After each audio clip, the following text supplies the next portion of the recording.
अस्सलाम वालेकुम grade 10 students. आज हमारा मैथ का ही आखिरी लेक्चर है, चैप्टर नंबर 7 से लेके 13 तक। जो पहला लेक्चर था 7 to 13 का, उसमें मैंने चैप्टर नंबर 7 में जो इम्पोर्टेंट डेफिनेशंस हैं, एंगल और उसकी टाइप्स और उससे रिलेटेड जितने भी डायग्राम्स थी वो सारी समझाई थी।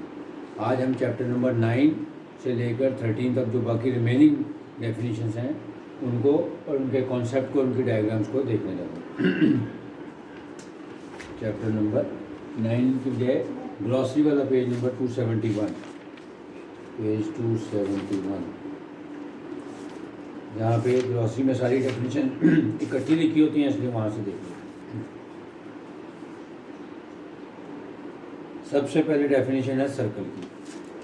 अब सर्कल की डेफिनेशन तो आपने बुक से याद करनी है कि circle is the locus of a point वगैरह के। लोकस का क्या मतलब होता है? जब हम कोई चीज़ किसी रूल के मुताबिक घुमाते हैं। मिसाल के तौर पर जब हम सर्कल बनाते हैं तो नीडल को सेंटर में रखने के बाद उसके कंपास को घुमाते हैं। इसका मतलब कि एक स्पेसिफिक रूल बन जाएगा। तो जब भी कोई काम हम स्पेसिफिक रूल के तहत करते हैं तो उसको कहते हैं लोकस। और सर्कल क्या है? लोकस है किसका? जहाँ पे हम एक नीडल के साथ इसको राउंड अप घुमाएंगे और उसको सर्कल को कंप्लीट करते हैं, जो कि इक्वी डिस्टेंट होता है फ्रॉम इट सेंटर। जो सेंटर इक्वी डिस्टेंट का मतलब क्या होता है? ये देखें, ये जो पॉइंट है ये हमारा सी, ये इसका सेंटर है। इस सेंटर पे हम नीडल को रखते हैं और उसके बाद कंपास को घुमाते हैं तो ये जो फिगर बनती है वो हमारी सर्कल पे रहती है। अब जब भी आपने सर्कल की डेफिनेशन लिखनी है तो उसके साथ छोटा सा सर्कल बना के दिखा देंगे। अब सर्कल में इंपॉर्टेंट जो चीज़ें हैं वो उसका रेडियस है, उसका सेंटर है, उसका डायमीटर है और उसकी क्वाड वगैरह है। यानी जब भी इनकी डेफिनेशन आएंगी तो डेफिनेशन आपने वही लिखनी है जो बुक में दी हुई है, लेकिन उसके साथ उसकी डायग्राम कैसे बनानी है वो कॉन्सेप्ट नहीं मिलेगा। अब suppose radius of the circle की डेफिनेशन आ जाती है तो आपने रेडियस की डेफिनेशन लिखनी है कि रेडियस क्या है कि फ्रॉम अ फिक्स पॉइंट जो हम सर्कल बनाते हैं तो ये जो सेंटर से लेके और सर्कमफ्रेंस तक का जो डिस्टेंस होता है उसको हम कहते हैं रेडियस ऑफ द सर्कल। तो आपने इसी तरह सर्कल बनाना है और उसमें ये जैसे सेंटर से लेके किसी भी तरफ, इधर भी ले जाएं, इधर ले जाएं, लेफ्ट राइट कहीं पे भी बना दें, सेंटर से सर्कमफ्रेंस पे कोई पॉइंट लेके उन दोनों को ज्वाइन करते हैं तो वो हमारा रेडियस होता है। Now diameter of the circle. अब देखें, डायमीटर ऑफ द सर्कल जो वो सबसे इंपॉर्टेंट डेफिनेशन में आता है, क्योंकि इसको डिफाइन करने के एक नहीं 3-4 तरीके हैं।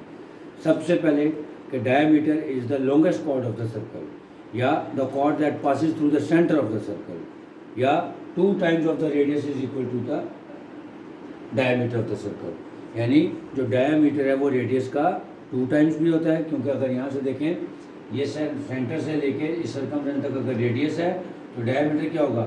सेंटर की दोनों साइड पे, आइदर साइड पे आर इधर भी है आर इधर भी, तो दोनों को ऐड करें तो वो 2r बन जाएगा।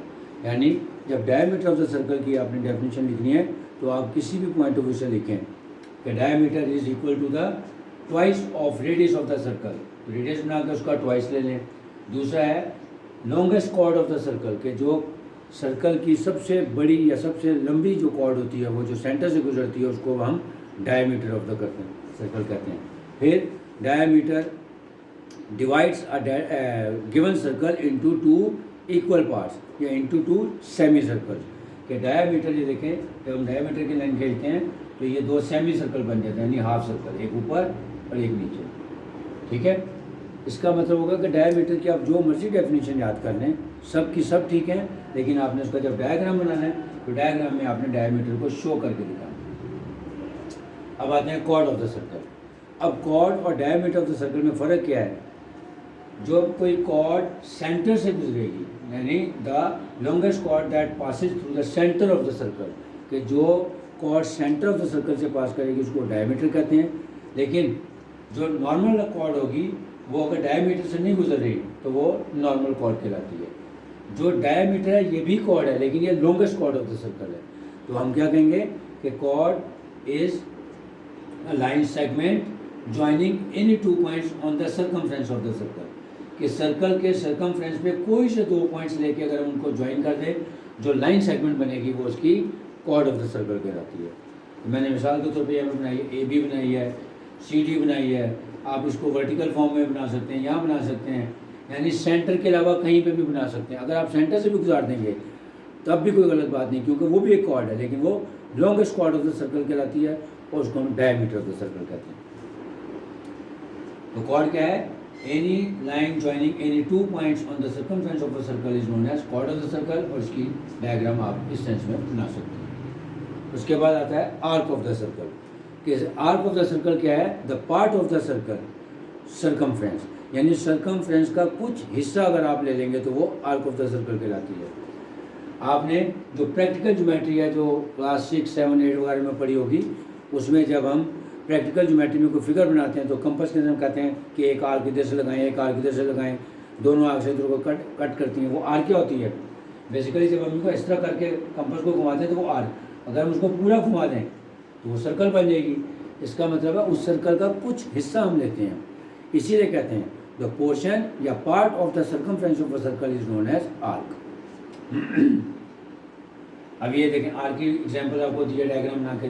ये एक सर्कल है, इसमें से मैंने एक पोर्शन ए और बी का पोर्शन निकाला है, इसी तरह बी और सी का पोर्शन निकाल सकते हैं, इसी तरह ए और सी का भी पोर्शन निकाल सकते हैं। ये देखें, ए बी ये आर का साइन है, बी सी और सी ए ये तीनों आर्क्स हैं जो इस सर्कल से मैंने कुछ पोर्शन अदा करके आपको शो किया। तो आपने भी आर की डेफिनेशन लिखनी है और उसके बाद उस आर को शो कर देना लाइक दिस। अब उसके बाद आते हैं सेगमेंट ऑफ द सर्कल। अब सेगमेंट ऑफ द सर्कल क्या है, पहले उसकी डेफिनेशन देखें। द पोर्शन या the region the area bounded by a chord of the circle and arc of the circle, यानी एक कॉर्ड लेंगे, उस कॉर्ड से और एक आर्क से मिलके जो हिस्सा उस दोनों का दरमियान आएगा, जो एरिया उसके दरमियान आएगा, उसको हम कहते हैं सेक्टर ऑफ द सर्कल। यानी एरिया या reason bounded by a chord of the circle and an arc of the circle, कि एक कॉर्ड होगी और एक आर्क होगी, तो इसके दरमियान जो रीजन बनेगा उसको हम कहते हैं सेगमेंट ऑफ द सर्कल। अब देखें, यहाँ पे मैंने ए बी एक कॉर्ड लिया है और ये आर्क जो है हमारी, ये ए बी आर्क भी है, तो इन दोनों के दरमियान वाला जो ये शेडेड एरिया है ये सेगमेंट ऑफ द सर्कल है। सिमिलरली जब कॉर्ड होगी, कॉर्ड किसी भी सर्कल को दो पार्ट्स में डिवाइड करेगी। अगर तो वो डायमीटर है तो दो इक्वल पार्ट्स होंगे, अगर वो डायमीटर नहीं है, खाली कॉर्ड है, तो वो दो पार्ट्स में डिवाइड करेगी। अब इस कॉर्ड ने इस सर्कल को दो पार्ट्स में डिवाइड कर दिया, एक अपर पोर्शन और एक लोअर पोर्शन। ऊपर हॉरिजॉन्टल शेडेड एरिया है, नीचे मैंने वर्टिकल शेडेड एरिया बनाया। तो जो ये छोटा वाला एरिया होगा इसको हम कहते हैं माइनर सेगमेंट, और जो बड़ा वाला एरिया नज़र आ रहा है उसको हम कहेंगे मेजर सेगमेंट। इसका मतलब क्या हो गया कि सेगमेंट ऑफ द सर्कल क्या है? द एरिया या the region bounded by a chord of a circle and an arc of a circle is known as segment. और कॉर्ड जो है वो किसी भी सर्कल को दो पार्ट्स में डिवाइड करेगी। जो स्मॉलर एरिया होगा उसको हम कहेंगे माइनर सेगमेंट, और जो लार्जर या ग्रेटर एरिया होगा उसको हम कहेंगे मेजर सेगमेंट। अब आते हैं सेक्टर ऑफ अ सर्कल। अब सेक्टर ऑफ सर्कल क्या है? रीजन और area bounded by two radii and an arc of a circle, यानी दो रेडियस की जमा होती है रेडियाई, दो रेडियस और एक आर्क, उनके दरमियान उनकी मदद से जो हमारा एरिया बनेगा उसको हम कहते हैं सेक्टर ऑफ द सर्कल। जैसे इसमें मैंने बनाया है, तो सपोज ये हमारा सेंटर है ओ,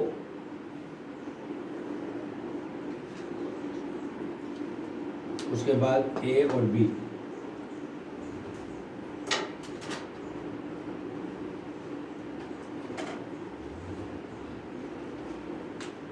अगर ये हमारा सेंटर है ओ और ये है ए और ये है बी, तो ये सेक्टर ऑफ द सर्कल को शो कर रहा है कि area bounded by two radii, दो रेडियस लिए मैंने ओ ए और ओ बी, क्योंकि सेंटर से सर्कमफ्रेंस ऑफ द सर्कल पे कोई भी लाइन का कोई भी पॉइंट ले लें तो उसका डिस्टेंस जो होता है वो रेडियस है। जैसे ये था, यानी सेंटर से सर्कमफ्रेंस पे रेडियस है, तो ये सेंटर से इस सर्कमफ्रेंस पे पॉइंट ए लिया, इसी सेंटर से सर्कमफ्रेंस पे पॉइंट बी लिया। अब ये दो रेडियस या दो रेडियाई हो गए और ये आर्क हो गई, तो इन तीनों के दरमियान वाला जो एरिया ये हमारा सेक्टर ऑफ द सर्कल कहलाएगा, क्योंकि अगेन इससे भी दो सेक्टर्स निकल के आ रहे हैं। अगर हम देखें, एक ये रेडियस है और एक ये रेडियस है, और ये पूरी बड़ी वाली मेजर आर्क ले लें, तो इसका मतलब है कि जो वर्टिकल लाइन से शो किया है ये भी सेक्टर ऑफ द सर्कल है। अगेन जो आपका स्मॉलर एरिया है वो आपका माइनर सेक्टर कहलाएगा, और जो आपका मेजर एरिया है वो आपका मेजर सेक्टर कहलाएगा।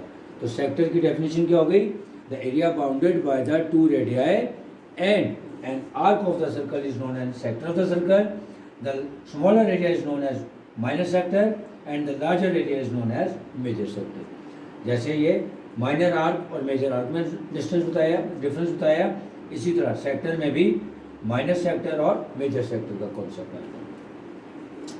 अब उसके बाद आते हैं टेंजेंट टू द सर्कल। अब एक और बच्चे जो यहाँ पे गलती करते हैं बार बार लिखते हैं कि tangent of circle and secant of a circle. फ़र्क क्या है?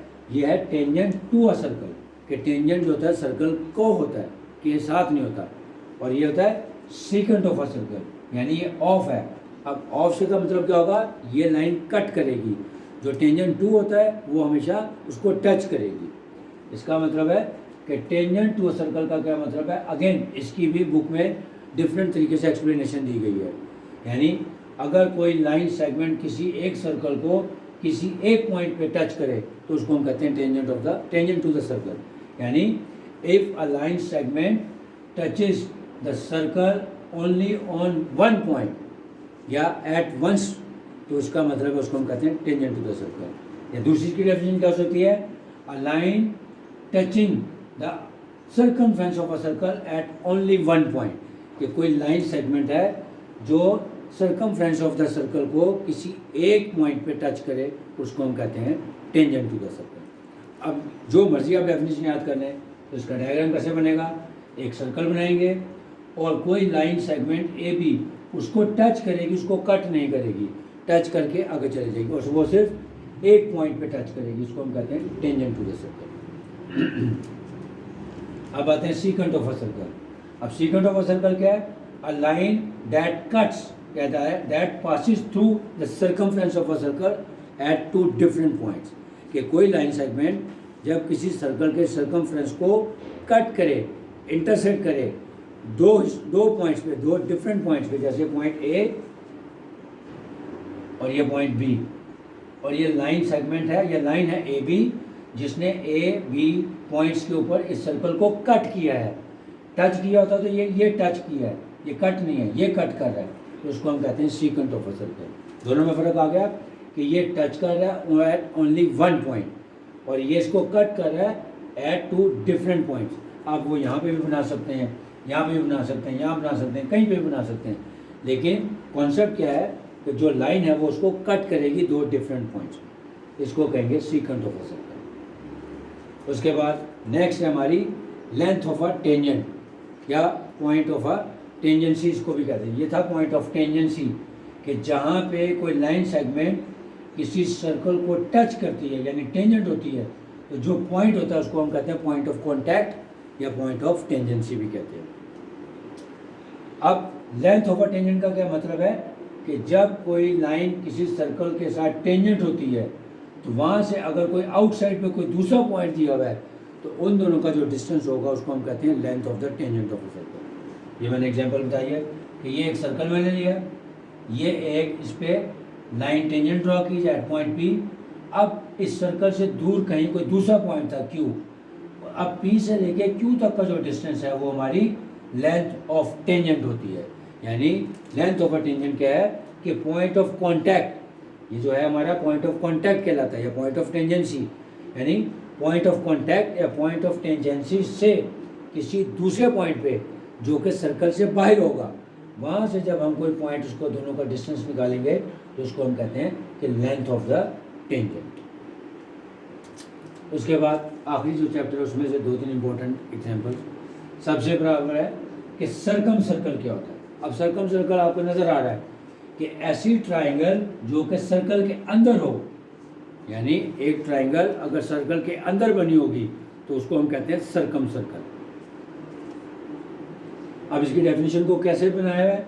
यानी if a circle touches the three vertices of a triangle, ठीक है, अगर कोई एक सर्कल है किसी ट्राइंगल के तीनों वर्टिसेस को टच करता है तो उसको हम कहते हैं कि वो उसका सर्कम सर्कल है। आसान लैंग्वेज में कि डेफिनेशन आपने बुक से याद करनी है कि जब आपने सर्कम सर्कल बनाना है तो इसका क्या मतलब होगा कि सर्कल के अंदर ट्राइंगल बनानी है। ऐसे पहले आपने सर्कल बना लेना है और इस पर कोई से तीन पॉइंट्स लेके उनको ज्वाइन कर देना, वो उसकी ट्राइंगल बन जाएगी, तो इसको हम कहेंगे कि ये सर्कम सर्कल है। तो जो इसका सेंटर होगा उसको हम सर्कम सेंटर कहेंगे, इसी तरह जो इसका रेडियस होगा उसको हम सर्कम रेडियस भी कहेंगे। सपोज करते हैं कि अगर हमारा ये पॉइंट था सेंटर, ये पॉइंट है ओ, अगर ये मेरा सेंटर पॉइंट है जहाँ से मैंने अपना सर्कल ड्रॉ किया है, तो इसको हम कहेंगे ये हमारा सर्कम सेंटर है। और ये सेंटर से सी पे चले जाएं, बी पे चले जाएं, ए पे चले जाएं या कहीं और भी चले जाएं, क्योंकि सेंटर से सर्कमफ्रेंस पे जो भी लाइन खींची जाएगी उसको हम कहते हैं रेडियस। तो इसका मतलब है ओ जो है हमारा वो सर्कम सेंटर कहलाएगा, सर्कम सेंटर।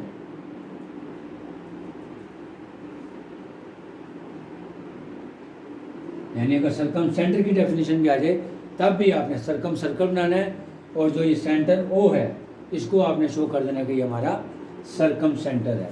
और सर्कम रेडियस क्या हो जाएगा, ओ सी, ओ बी या ओ ए, इसका मतलब ये हमारा सर्कम रेडियस है, सर्कम रेडियस। ठीक हो गया। यानी सर्कम सर्कल बनाए पहले कि एक सर्कल के अंदर ट्राइंगल बनाए, जो ट्राइंगल होगी वहाँ से जो आपका सेंटर निकलेगा वो आपका सर्कम सेंटर कहलाएगा, और वहाँ से जो रेडियस बनेगा वो आपका सर्कम रेडियस बनेगा। उसके बाद है इंस्क्राइब्ड सर्कल या इंस्क्राइब्ड सर्कल। अब वो था सर्कम सर्कल यानी सर्कल के अंदर ट्राइंगल थी, अब ये क्या है, इंस्क्राइब्ड सर्कल, ट्राइंगल के अंदर सर्कल है। या इन अदर वर्ड्स कि जब कोई सर्कल जो है किसी भी ट्राइंगल को 3 डिफरेंट पॉइंट्स पे एक्सटर्नली टच करे तो उसको हम कहते हैं इंस्क्राइब्ड सर्कल। यानी इसमें क्या करेंगे कि पहले एक ट्राइंगल बना लेंगे और उसके अंदर सर्कल बना लेंगे, या पहले सर्कल बना लेंगे और फिर उसके 3 डिफरेंट पॉइंट ऐसे लेंगे जहाँ पे उसको वो आउटसाइड यानी एक्सटर्नली टच करे और ट्राइंगल बन जाएगी। अब इसमें भी देखें, सपोज ये हमारा सेंटर है ओ, अब ये 3 पॉइंट्स हैं ए, ये पॉइंट बी और ये पॉइंट सी, इसका भी नाम वैसे रख सकते हैं। यानी ओ जो है वो हमारा इंस्क्राइब्ड सर्कल कहलाएगा। फिर जो यहाँ से हम रेडियस ड्रॉ करेंगे ओ से ए की तरफ, ओ से बी की तरफ या ओ से सी की तरफ, वो हमारा इंस्क्राइब्ड सर्कल या रेडियस कहलाएगा, सॉरी इंस्क्राइब्ड रेडियस कहलाएगा। Last ascribed circle. अब एस्क्राइब्ड सर्कल की डेफिनेशन जब आप बुक में देखेंगे उसमें ये लिखा हुआ है कि when a triangle touches a circle eight one point and then produced by the 2 lines and touches the other 2 points externally। कि जब कोई ट्राइंगल किसी सर्कल को किसी एक पॉइंट पे टच करेगी और फिर उसके 2 प्रोड्यूस का मतलब है इसको एक्सटेंड करेंगे, जो हमारी लाइन आ रही है इसको एक्सटेंड करेंगे। मसलन ये है ए, ये था यहाँ पे पॉइंट बी और इसको मैंने सी तक एक्सटेंड किया, इसी तरह ये था हमारा पॉइंट डी और इसको मैंने ई तक एक्सटेंड कर दिया। इसका मतलब क्या होगा कि जब भी आपने एस्क्राइब्ड सर्कल की डायग्राम बनानी है, पहले आपने एक ट्राइंगल बनानी है, उस ट्राइंगल की बेस में एक सर्कल बनाना है जो उसको किसी एक पॉइंट पे टच करेगा, फिर इस ट्राइंगल को आपने एक्सटेंड कर देना है दोनों तरफ से। जब आप उसको एक्सटेंड करेंगे इस तरह एक्सटेंड करें कि जो सर्कल के सर्कमफ्रेंस को वो 2 डिफरेंट और पॉइंट्स पे टच कर दे, तो उसको हम कहते हैं एस्क्राइब्ड सर्कल। रिवाइज करवा देता हूँ कि जितनी भी सर्कल से रिलेटेड डेफिनेशंस हैं जो पेपर में बार बार आती हैं, जितनी भी इम्पोर्टेंट डेफिनेशंस हैं वो सारी मैंने यहाँ पे डिस्कस की हैं। आपने डेफिनेशन बुक से याद करनी है, लेकिन उसका डायग्राम बनाने का आपको तरीका बता रहा हूँ। सर्कल की डेफिनेशन के साथ कोई भी सर्कल बनाना अपने कंपास से ताकि सिमेट्रिकल लगे, खूबसूरत लगे। जब आपने रेडियस या डायमीटर को शो करना है तब भी आपने सर्कल बनाने के बाद उसका रेडियस शो करना है और उसका डायमीटर शो करना है। सिमिलरली कॉर्ड बनानी है तो कॉर्ड ऑफ द सर्कल की डेफिनेशन बतानी है, और कोई सी कॉर्ड ले लें, इधर ले लें, इधर ले लें, हॉरिजॉन्टल वर्टिकल फॉर्म, जिस मर्जी फॉर्म में आप बना दें। इसी तरह जब आपने आर्क की डेफिनेशन करनी है तो यहाँ से इसी तरह सर्कल में से कोई से 2 पॉइंट्स लेके आर्क को शो कर दें। जब सेगमेंट बनानी है आपने कॉर्ड ऑफ द सर्कल और आर्क ऑफ द सर्कल के दरमियान वाला जो बाउंडेड एरिया होगा वो हमारा सेगमेंट होगा, जो हमारा स्मॉलर या लोअर रीजन होगा वो हमारा माइनर सेगमेंट कहलाता है, और जो लार्जर रीजन होगा वो हमारा मेजर सेगमेंट कहलाता है। सिमिलरली सेक्टर में area bounded bye 2 radii and an arc of a circle, कि 2 रेडियाई और एक आर्क के दरमियान जो एरिया होगा वो हमारा सेक्टर कहलाएगा। अगेन जो स्मॉलर रीजन होगा वो माइनर सेक्टर, और जो मेजर रीजन होगा या ग्रेटर रीजन होगा वो हमारा मेजर सेक्टर कहलाएगा। टेंजेंट टू अ सर्कल और सीकेंट ऑफ अ सर्कल में क्या फ़र्क है कि टेंजेंट टू अ सर्कल में कोई भी लाइन सेगमेंट किसी सर्कल के सर्कमफ्रेंस को सिर्फ एक पॉइंट पे टच करेगी, उस पॉइंट को हम कहेंगे पॉइंट ऑफ कांटेक्ट या पॉइंट ऑफ टेंजेंसी। और ये आपने सर्कमफ्रेंस बनाने के बाद एक पॉइंट पे एक लाइन सेगमेंट से उसको टच कर देना है। सीकेंट ऑफ अ सर्कल में क्या होगा, कोई लाइन जो है वो किसी भी सर्कल के सर्कमफ्रेंस को 2 डिफरेंट पॉइंट्स पे कट करती है या इंटरसेक्ट करती है, यानी आर पार जाएगी। तो आपने सर्कल बनाना है और कोई भी 2 पॉइंट्स लेके उनको इंटरसेक्ट या कट कर देना है, तो ये हमारा सीकेंट ऑफ अ सर्कल होगा। वो आपकी मर्जी चाहे इधर बना लें, इधर बना लें, इधर बना लें, इधर बना लें। फिर है लेंथ ऑफ टेंजेंट, यानी जो हमारा पॉइंट ऑफ कांटेक्ट होता है या जिसको हम पॉइंट ऑफ टेंजेंसी कहते हैं, अगर वो हमें पॉइंट ऑफ कांटेक्ट दिया हुआ हो और सर्कल की बाहर वाली साइड पे कोई दूसरा पॉइंट दिया हो, तो उस पॉइंट ऑफ टेंजेंसी से नए पॉइंट तक का जो डिस्टेंस होगा उसको हम कहते हैं लेंथ ऑफ टेंजेंट। फिर जब सर्कम सर्कल होगा तो सर्कम सर्कल का क्या मतलब है कि triangle with in the circle बनेगी और जो वर्टिसेस को टच करेगा सर्कल उसको कहते हैं सर्कम सर्कल। इसके रेडियस को कहेंगे सर्कम सेंटर, सॉरी सेंटर को कहेंगे सर्कम सेंटर और रेडियस को कहेंगे सर्कम रेडियस। इंस्क्राइब सर्कल में क्या होगा कि ट्राइंगल के अंदर सर्कल बनेगा, यानी ऐसा सर्कल जो 3 डिफरेंट पॉइंट्स पे किसी ट्राइंगल को टच करेगा एक्सटर्नली, देखिए ये एक्सटर्नली टच कर रहा है। इसका तरीका क्या है, या तो पहले सर्कल बना लें फिर 3 पॉइंट्स लेके वहाँ से ट्राइंगल बना लें। दूसरा तरीका है कि पहले ट्राइंगल बना लें और फिर उसके अंदर सर्कल इस तरह बनाए कि वो 3 डिफरेंट पॉइंट्स पे उसको टच करें। लास्ट एस्क्राइब सर्कल कि पहले एक ट्राइंगल बनाएं फिर उसके साथ उसकी बेस में एक आप सर्कल बनाएं जो उसको एक पॉइंट पे टच करेगा, फिर इनको आप प्रोड्यूस करें यानी एक्सटेंड करें, और जो एक्सटेंड करेंगे आप इसके वर्टिसेस को या लाइंस को, उसको सर्कल की 2 डिफरेंट पॉइंट्स पे और टच करवा दें, तो ये हमारा एस्क्राइब सर्कल होगा। अब इंशाल्लाह आपकी पूरी बुक के जितनी भी इंपॉर्टेंट डेफिनेशन थी, ख़ास तौर पे चैप्टर नंबर 7 से लेके और 13 तक जो एक पूरा पोर्शन होता है उसमें शॉर्ट क्वेश्चन और डेफिनेशन होती हैं। उम्मीद है इंशाल्लाह अगर आप इन डायग्राम्स को अच्छे तरीके से समझेंगे और डेफिनेशन के साथ इनको बनाएंगे तो आपको पूरे मार्क्स मिलेंगे, और उम्मीद है कि आपका कॉन्सेप्ट क्लियर हो गया। अल्लाह हाफ़िज़।